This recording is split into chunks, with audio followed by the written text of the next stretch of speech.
Hello everyone, let's have more news about the Miami Heat, but first don't forget to subscribe to the channel and leave a like. While teams like Oklahoma City and Indiana are taking commanding leads in their series, the Miami Heat are stuck watching. But could these playoff powerhouses be laying down a blueprint for Miami's defense to follow? Yes, the Heat were ninth in defensive rating during the regular season, but they also gave up 136.2 points per 100 possessions to the Cavaliers in the first round. The playoffs reveal the truth. Back to the blueprint. Let's start with the Thunder, who are running a defensive masterclass. Their perimeter defenders swarm like bees in a bonfire, creating chaos before the offense even sets its feet. This defensive shell strategy has them throwing full court pressure, forcing teams to initiate plays late in the shot clock and second guess every pass. They go on runs unlike any other team in the league. It's not about hitting a high volume of threes. It's about suffocating opponents and forcing easy points off turnovers. The Pacers aren't as relentless as Oklahoma City in deploying their defensive pressure, but they pick their spots. Aaron Nesmith, Andrew Nembhard, and TJ McConnell are like a gang waiting for you to turn the corner so they can take your lunch money in the fourth quarter. Here's where things get introspective for Miami. Do the Heat have the personnel to build that kind of pressure? Once upon a time, they had Jimmy Butler and Bam Adebayo, plus the likes of Caleb Martin, Max Strus, and Gabe Vincent, terrorizing offenses with a defense that could flip games. That's no longer the case. Butler is gone. Martin, Strus, and Vincent were replaced by Jaime Jaquez Jr., Nikola Jovic, and Duncan Robinson, who are offensively gifted but not as disruptive on defense. Now let's go to another video. Don't forget to leave a like. Why should the Heat even think about trading up? Well, this NBA draft is a really good one. I mean, it is like double last year's draft, where the Heat obviously took Ware at 15. And specifically with the lottery, there are a lot of good players that will be drafted inside the top 14. There will be solid players still there on the board at 20 for Miami. But the point is this: like, if you don't make an all-star level player trade for a Trae Young, a John Morant, a Kevin Durant, or another player that somehow comes available, we don't do that. Well, I would be intrigued with moving up to get a better chance at getting an all-star level player in the draft because there's a lot of good talent. So I'm going to go through 3 trade ideas and then talk about what prospects I'd be trading up and targeting here. We're going to start with that trade that I kind of threw out there at the top of today's show, which is trading up for the number 14th pick, the last pick of the lottery, with the San Antonio Spurs. Now, this is what a trade I think may look like.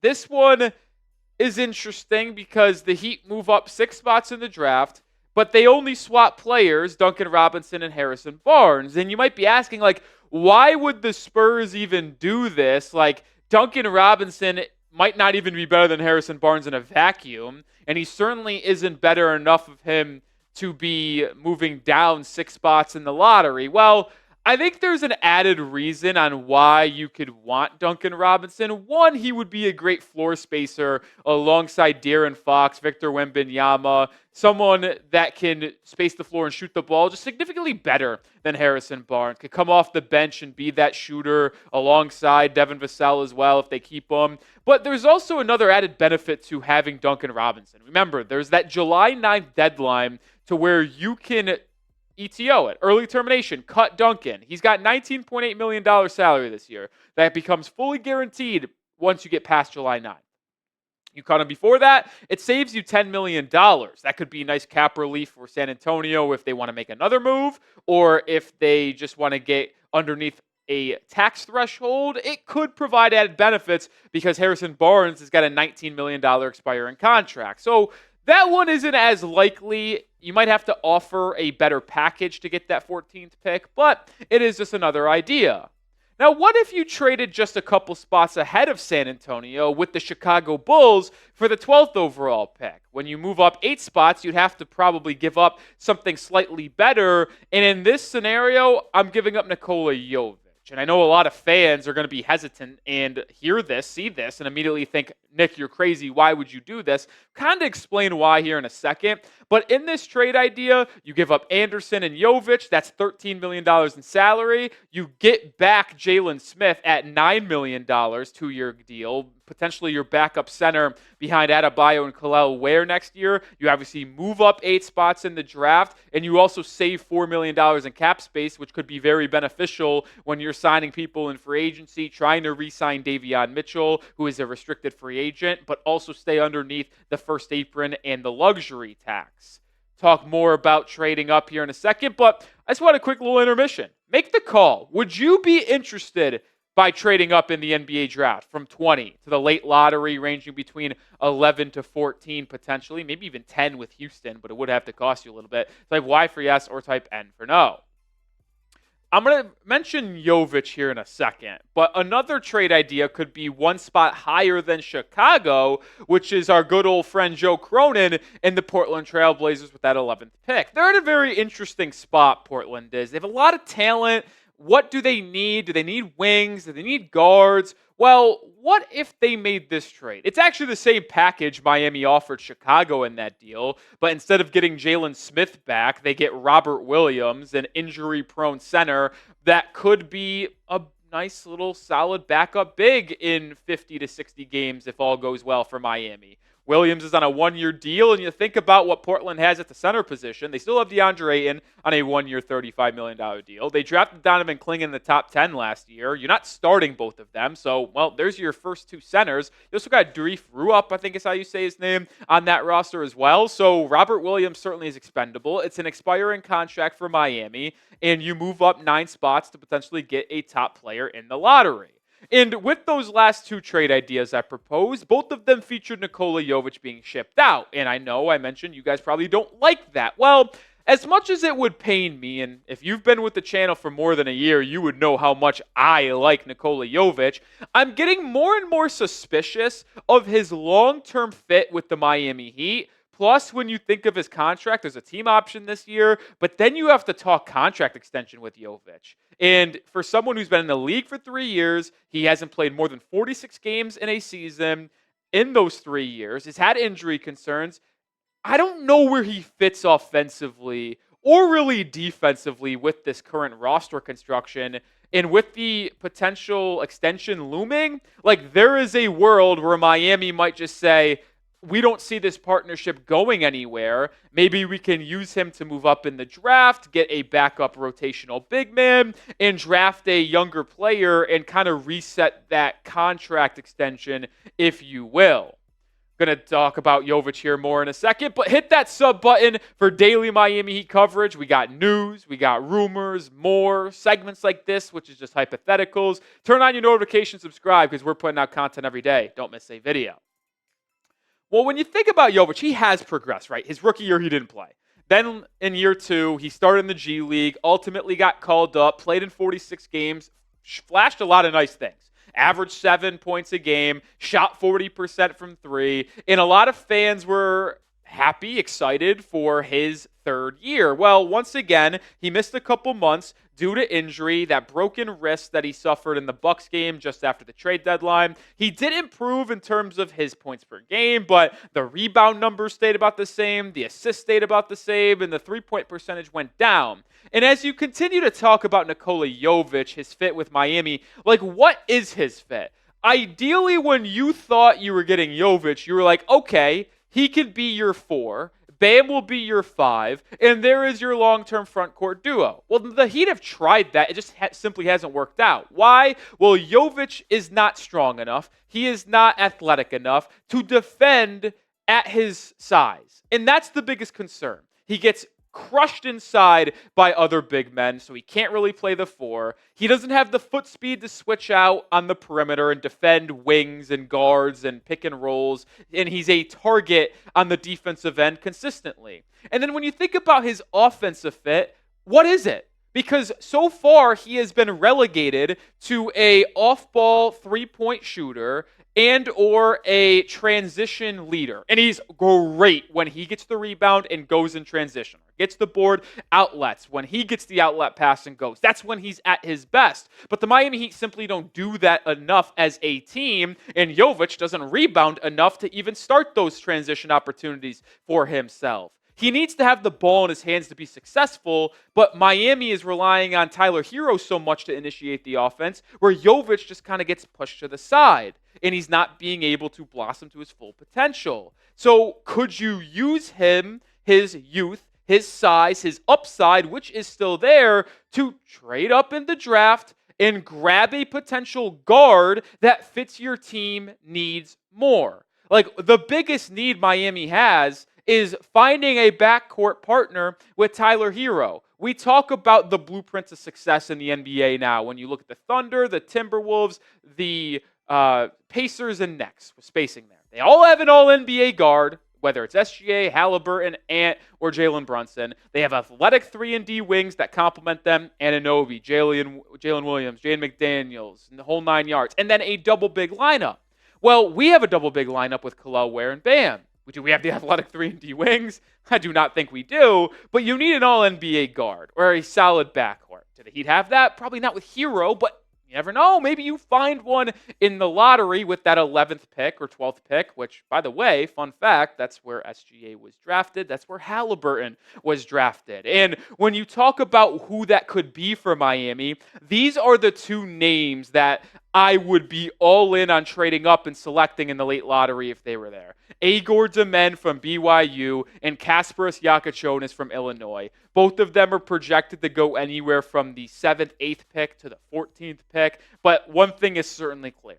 They are not making it to your selection at number 20. They are lottery talents. I think Yakachonis and Demen both are top 10 talents, but due to other team needs, other team fits, they could ultimately slide to the back half and the near end of the lottery, which is where I think Miami could be very benefited by moving up and striking to grab one of these guys. So let's talk about these 2 as a prospect now. When you look at their size, that is something that is very appealing to me.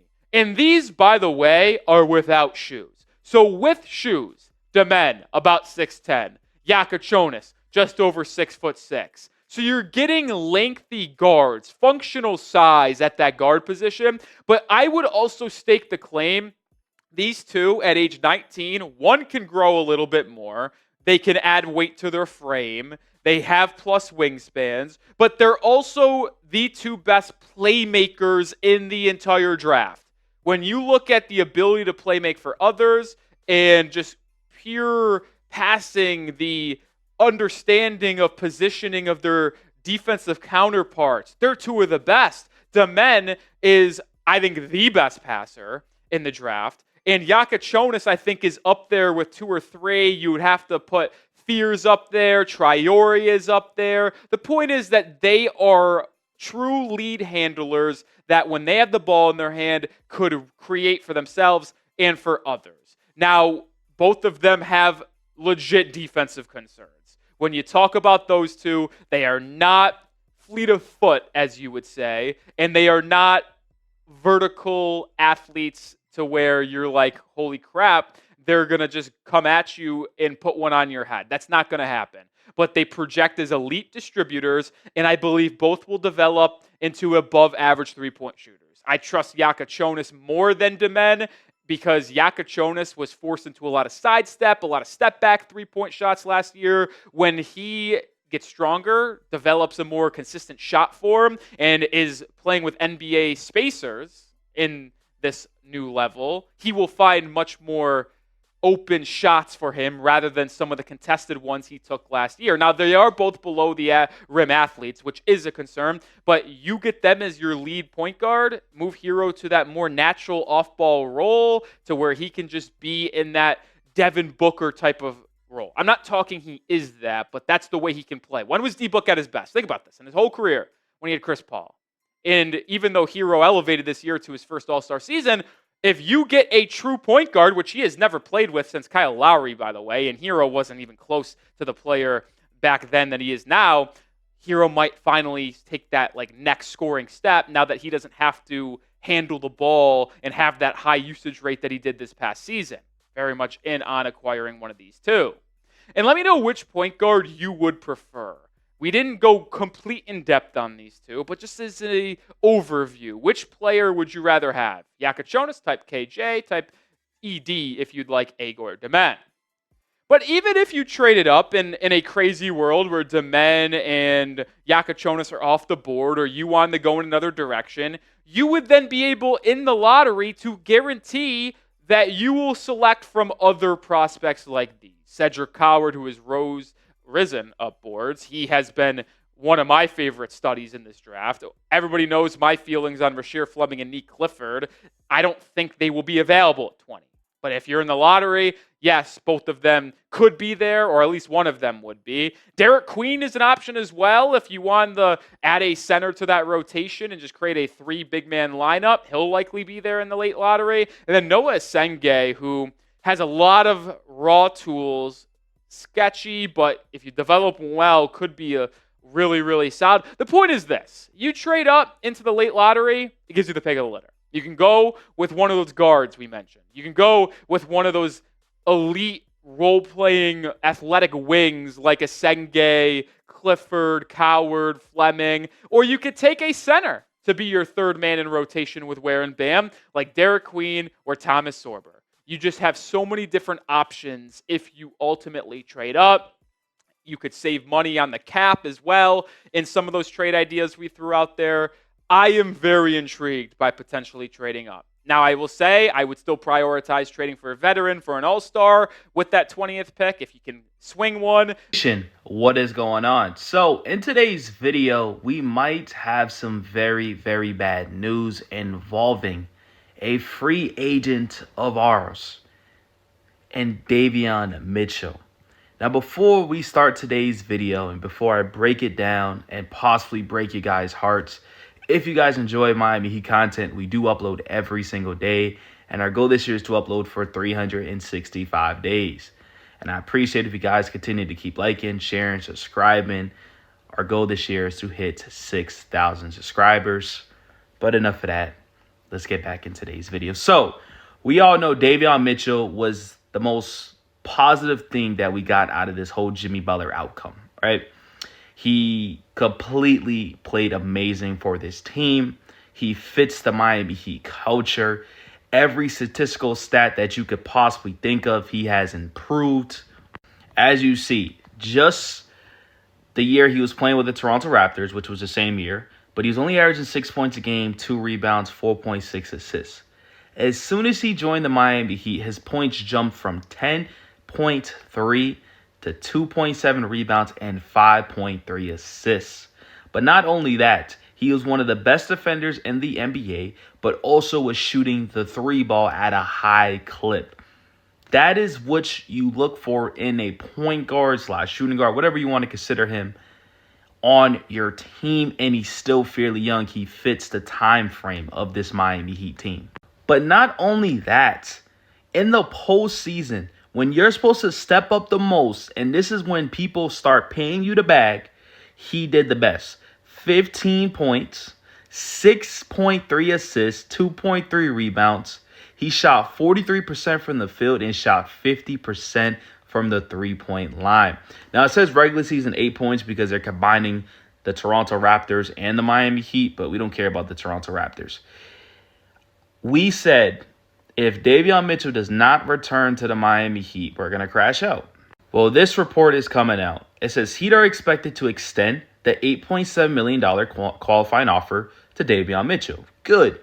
But the problem is, and this is where the bad news comes in, he could draw offers around the $14 million range this summer. Obviously, the Miami Heat would have a few days to match any offer. And where I said the problem comes in is I don't see the Miami Heat matching that offer if it gets around that range. I really don't. I think it's a lot of money for Davion Mitchell. And like I said, he has been amazing for this Miami Heat team. But when you start talking about $14 million, $15 million, the Miami Heat are a very cheap organization. Well, I don't want to say cheap organization, but they're cheap. You know, they're trying to get below that tax apron. I just don't really see them doing this. The problem is it's not fair for Davion Mitchell because he deserves this type of money. He's a very good player in the league. Who wouldn't want Davion Mitchell on their team? Especially that they seen that he can hit the three. We all know he was a very good defender. We all know that. But his playmaking got better and also his three-point shot got better. So hopefully no team offers him that much money. Selfishly, I'm going to be selfishly. But for Davion Mitchell, I wish him the best. I want him to get the most money possible. But I do want him staying with the Miami Heat. So the Miami Heat are in a tough position right now involving Davion Mitchell. Not only can this offseason possibly get worse, it might get, I don't even think worser is a word, but I'm going to use it. with losing Davion Mitchell. Let me know. The Miami Heat are in need of some new additions this summer. The current roster cannot be relied upon to challenge for a championship. Miami is likely 2 or 3 players away from being a top-tier team.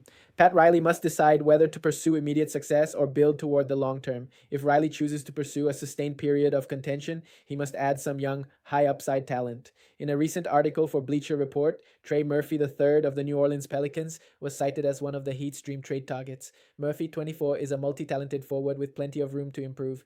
This past season, he averaged 21.2 points, 5.1 rebounds, and 3.5 assists. He shot 45.4% from the field and 36.5% from three-point range. The Pelicans would be highly unlikely to part with Murphy via a trade. However, he is exactly the sort of talent the Heat should be looking to acquire. A trio of Murphy, Tyler Herro, and Bam Adebayo would be exciting to watch. Nevertheless, the Heat would still need more depth in order to be a contending team. If Riley decides to chase instant success, he will likely target a veteran talent. Brett Siegel of Clutch Points recently pinpointed DeMar DeRozan as a potential target for the Heat. It is highly unlikely that all 3 of Duncan Robinson, Terry Rozier, and Andrew Wiggins begin the 2025-26 season on Miami's roster, Siegel reported. DeMar DeRozan is once again viewed by other teams as a potential target for Riley and the Heat. DeRozan is a proven commodity in the NBA. He's an elite mid-range scorer, can create for himself and others, and is capable of leading a high-level offense. The veteran scorer played in 77 games last season. He averaged 22.2 points, 3.9 rebounds, and 4.4 assists. DeRozan would quickly fit into the Heat style of play and would be a strong replacement for Jimmy Butler. And you, fan, what do you think about Westbrook's situation? Leave your opinion in the comments.